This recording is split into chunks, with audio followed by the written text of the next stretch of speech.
Bon, eh bien, soyez les bienvenus pour cette 20e semaine et 19e Mondo des Ligues d'Occitanie et de Nouvelle-Aquitaine. Donc, comme vous pouvez le constater, Michel n'est pas avec moi ce soir. Les annonces présidentielles de mercredi dernier l'ayant obligé à bousculer son organisation sur le week-end. C'est toutefois grâce à lui que nous avons le plaisir d'accueillir ce soir Cathy Arnaud.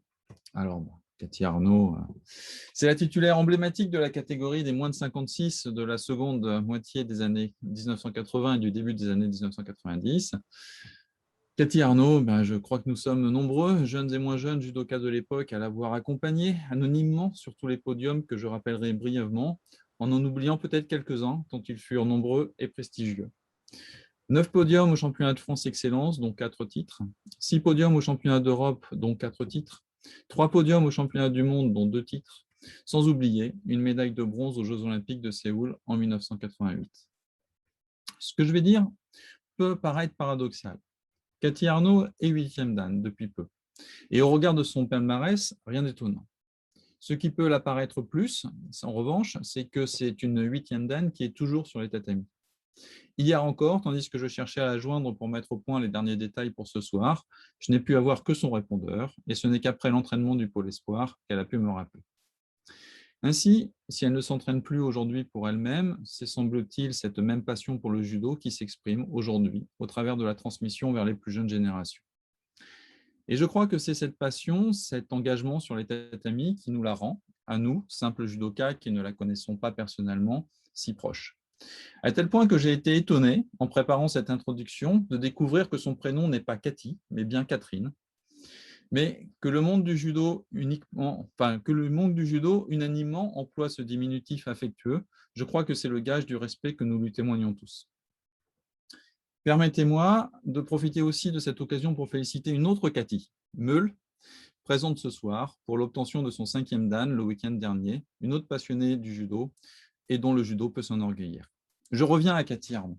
Pour compléter mon propos et la rapprocher plus encore de nous, les professeurs ou pratiquants passionnés, je voudrais expliquer en quelques mots le processus qui a mené à ce mondo. Régulièrement, avec Michel, nous parlons des intervenants potentiels et bien sûr, le nom de Cathy Arnaud était revenu à plusieurs reprises, mais sans idée précise d'un thème particulier. Lorsque l'idée d'une soirée sur le judo vétéran est apparue, j'ai pensé à Cathy, puisqu'elle en est une des référentes. Mais lorsque Michel l'a contactée pour le lui proposer, elle a plutôt eu envie de s'exprimer d'abord sur le plaisir d'enseigner. Rassurez-vous, le thème des vétérans est toujours d'actualité, mais quand une championne de ce rang, 8e dan, sur les tatamis au quotidien, veut parler du plaisir d'enseigner, eh bien c'est comme si toutes les querelles entre le judo éducatif et le judo de compétition s'évanouissaient d'elles-mêmes. C'est enfin l'occasion de parler du judo, sans division, sans distinction, sans adjectif, ni complément du nom. Alors Cathy, nous t'écoutons avec attention nous parler de judo. Alors, je vais... Ah, on t'entend. Il faut que tu réactives ton micro, Cathy, et je vais partager l'écran.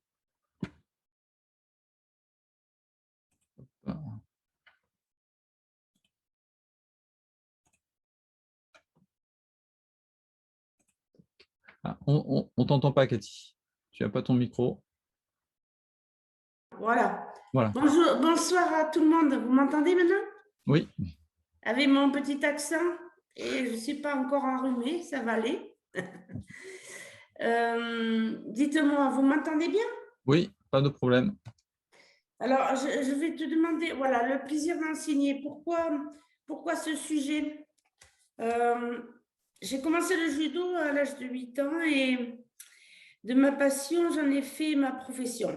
Alors, c'est aussi car j'aime mon métier, que ce métier-là, si tu n'es pas bien, ça se ressent très vite, hein, et ton humeur influe sur le bon déroulement de tes séances. Ça, tout le monde l'a connu. Et donc, je pense que vous avez tous vécu cela et je veux être simple et vous exprimer un peu mon ressenti, quoi. Je n'ai pas la prétention de vous apprendre à apprendre, mais vous parler de ce ressenti.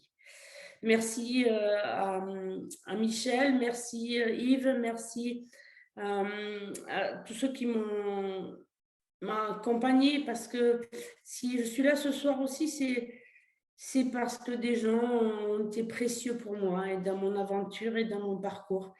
Et j'ai toujours voulu rendre à tout le monde ce qu'on m'avait donné. Voilà.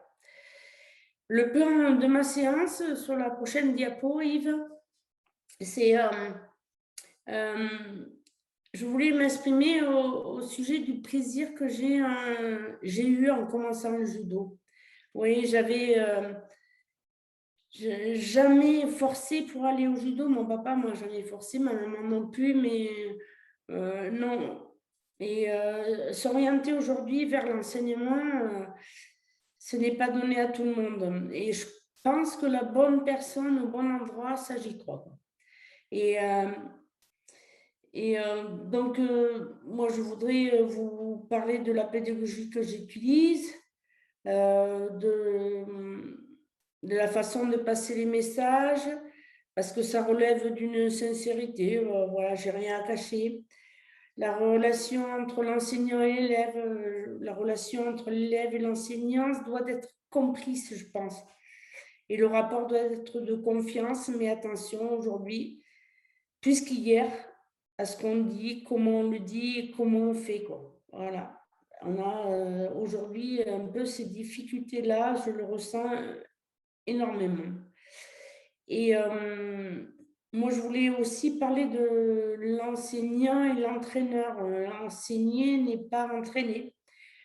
Faire cette différence me paraît essentiel et le mélange des fonctions pose problème.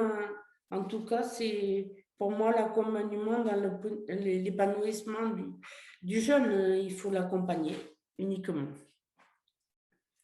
Donc, sur ce plan, je vais d'abord vous parler un peu de mes débuts comme élève. Je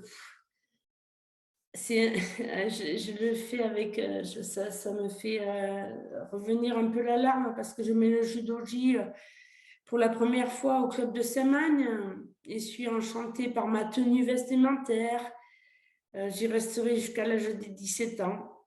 Moi, je vais vous parler de la carrière de haut niveau, de l'INSEP, du judo au club d'Orléans, des Jeux olympiques, des missions nationales et des 8e dan. Mais 13 années d'athlète de haut niveau à l'INSEP, licenciée à Orléans pour terminer après sur les Jeux de Barcelone en 92. Voilà, ça c'est ce que j'ai vécu à Paris, quoi.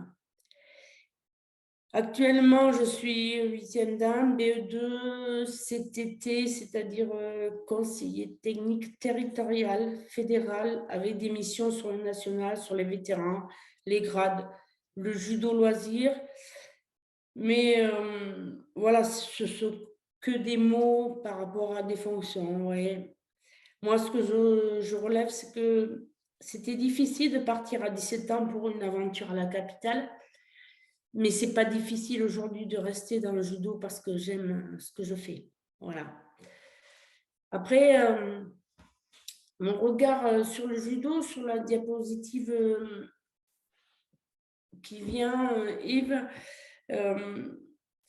je voulais parler des personnes qui m'ont influencé, mon professeur, mon premier professeur, M. Monod, mes entraîneurs, Jacques Lebert, Paulette Fouillier, Gérard Guénier, Cauchy, Murakami, Guy Delvin, Christian Dio, Yves Delvin.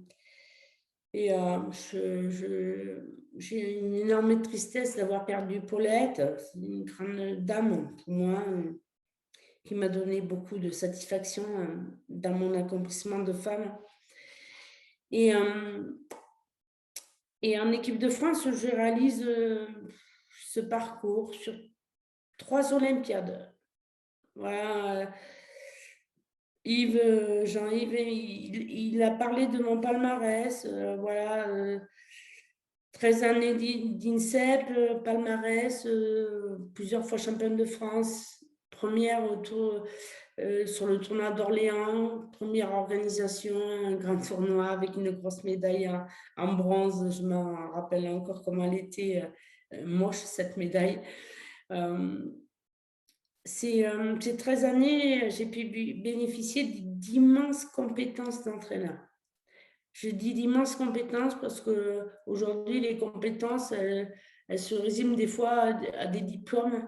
Mais moi, ce que j'ai ressenti, c'est que les compétences de mes entraîneurs, ils étaient au-delà de leur diplôme. C'était des entraîneurs à part entière avec et aussi et puis ma partenaire d'entraînement qui était une championne olympique, elle le restera toute sa vie. Cette relation tellement particulière avec elle, complice, avec Cécile Novak, vous connaissez très bien. Et, et je crois que le parcours, on le fait pas seul, on le fait avec des amis, des gens avec qui on a confiance. Et je vous en ai parlé, donc c'est ces messieurs, ces dames qui m'ont accompagnée. Mais rien n'a été plus compris dans mes connaissances du judo que celles que m'a enseigné mon premier professeur, M. Moineau. Et ce sont ces valeurs que je veux transmettre. Aujourd'hui, je veux les transmettre à tout prix. C'est un devoir pour moi. La compréhension de ce qu'on essaie de faire. Ça, je veux absolument qu'ils comprennent ce qu'ils vont faire, les enfants à qui je m'adresse ou les ados. La détermination à réussir, la persévérance dans l'effort et le plaisir de partager un jeu où quoi qu'il arrive, il faut avoir le sentiment de réussir. Et c'est ce que je fais à l'entraînement.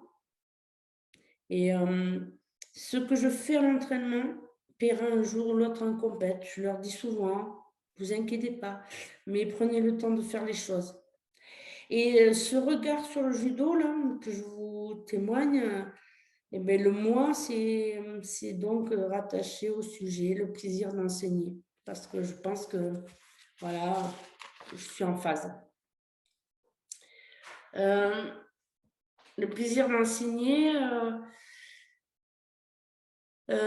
Yves, voilà, je me souviens très bien des premières sensations. C'est la prochaine diapo, je pense. C'est sur ce plaisir d'enseigner.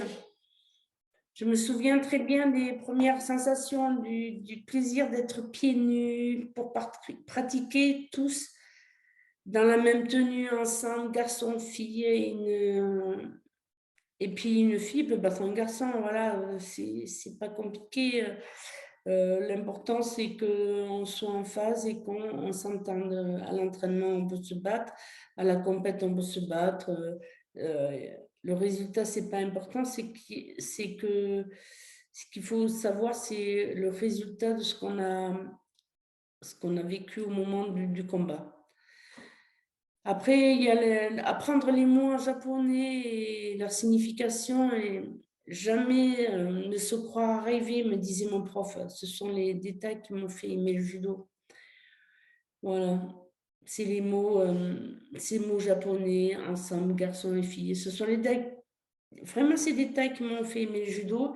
Et le moi, c'est rattaché au sujet que j'éprouve ce soir de vous exposer, c'est sur le plaisir d'enseigner. Dans le plan,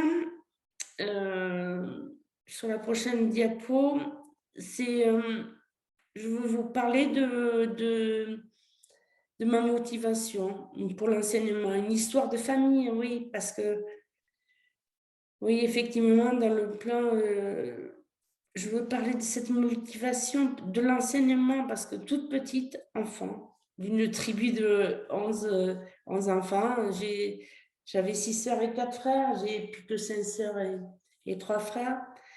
Et mon papa incarnait la protection et l'évolution. Il avait toujours envie de me protéger et de me faire évoluer. Ma maman, elle était aimante et délicate. Elle me serrait très fort et puis elle était toujours sur des mots très sincères. Je crois qu'en retour de ce qu'ils m'ont appris, j'étais prête à vouloir redonner aux autres par devoir et au contraire de l'égoïsme. Une connaissance partagée ne peut que s'enrichir. Isolée, elle s'éteint. Motivée vers cette voie, car j'aime naturellement, j'aime les gens. La générosité fait partie de mes valeurs. D'ailleurs, mon mémoire de carrière pour mon 8e dan, quelques personnes ont témoigné dans ce sens. Merci Jacques, merci à tous qui vont se reconnaître dans ces témoignages. Et puis, ils m'ont dit que j'ai incarné le Shinjintai. Et tout ça, ça m'a fait énormément plaisir. Donc, le judo m'a beaucoup apporté et je lui donne en retour. Le cadre philosophique du judo m'a beaucoup plu. Apprendre à saluer, c'est pour moi une marque de politesse, au sens pur du terme. Ma démarche, si tu veux bien, Yves, ma démarche d'enseignante, c'est avancer par étapes, c'est donner à réussir, car c'est faire éprouver du plaisir quand le môme il réussit, il est toujours heureux.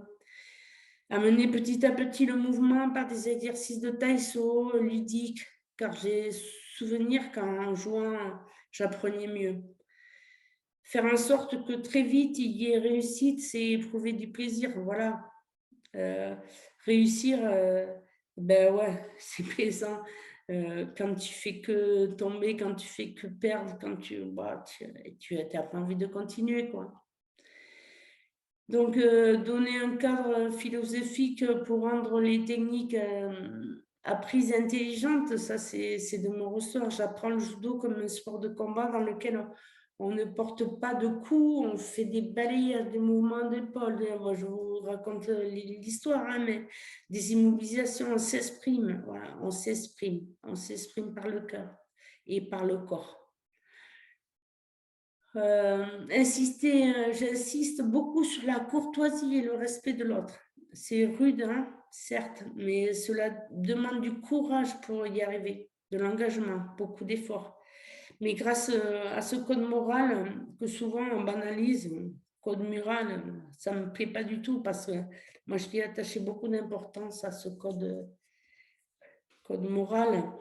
Et cela prend d'autant plus de sens et ça engage à la modestie et au contrôle de soi quand on fait attention à tout ça. Devenir tactile et combative. Combative, ouais, c'est ce qui m'a fait aimer le judo. Voilà. La relation entre l'enseignant et l'élève, je voulais vous en parler parce que le judo n'est pas un sport individuel, mais un sport qui se pratique en groupe. Et oui, et oui. Entretenir de bonnes relations avec le groupe, ouais. Être en confiance et se sentir protégé. Cela relève, se relever après une chute et reprendre le combat, c'est le principe même du judo pour moi. Et accepter la transgression des règles pour briser la monotonie et relancer la motivation, ben ouais, voilà, c'est que des mots sur l'écran, mais voilà, arrêter d'être toujours sur un entraînement régulier et permanent, moi, ça ne me convient pas du tout. Et la motivation, elle vient par le plaisir de la pratique. Enrichir les bagages techniques, mais donner des habitudes de vie pour apprendre les élèves à être autonomes, voilà, c'est mon principe de fonctionnement. Valoriser le progrès de l'élève, voilà, j'ai envie de vous dire, oui, maintenir sa motivation. Dans mon 4e plan, je voulais en parler parce que la relation entre l'enseignant et l'élève, c'est ce qui est important pour moi. C'est de toujours donner la petite tape sur l'épaule, la petite tape de réconfort, d'encouragement et de compréhension à l'égard du travail. Le travail, ça se respecte et tous les membres, tous les ados, tous les adultes, ils méritent cette petite tape. Voilà. Et réconforter l'élève et le féliciter pour son travail, pour moi, c'est important. L'élève en est fier et fier des compliments de l'enseignant. Ça, je pense que c'est quelque chose qui me tient à cœur. Voilà. Et puis après, dernier point, enseigner n'est pas entraîner. Faire acquérir un socle de connaissances, oui, un socle solide est une diversité de connaissances pour ensuite pouvoir faire ses choix, bien connaître le judo pour l'utiliser à bon escient. On peut tout aussi bien se régaler à connaître le judo sans vouloir tout prix s'orienter vers la compète. Souvent, on met la ceinture adéquate pour la compète, mais moi, non, c'est pas mon principe, c'est amener petit à petit, voilà, à aimer le judo avant d'aller en compétition. L'art martial, moi, je pense que c'est un art martial. La compétition n'est pas le seul objectif à poursuivre. Le plaisir de faire du judo ne se réduit pas à la victoire du championnat. L'art martial unique qu'on enseigne possède une telle richesse technique, sa finesse, son intelligence de pratique. Voilà, me permet d'en conclure qu'il vaut mieux partir à la guerre mieux armé pour éviter les gros échecs. Voilà. Le professeur de judo appelé maître par ses élèves avant, hein, jusqu'aux années 70, je me souviens, étant considéré en France comme un notable local. J'ai lu ça, un notable local, la fonction s'est banalisée aujourd'hui. Hein. Elle est transformée au fil du temps avec le développement du judo olympique, du judo de compète, du judo à très haut niveau. Voilà, c'est pour moi très important cette distinction entre l'enseignement et l'éducation. Voilà, je voulais vous livrer ces réflexions en attendant bien sûr vos remarques hein, et que cela puisse amener à beaucoup de débats. J'ai envie de discuter avec vous. Voilà, je vous aime tous. Merci pour votre attention. Merci beaucoup, Cathy.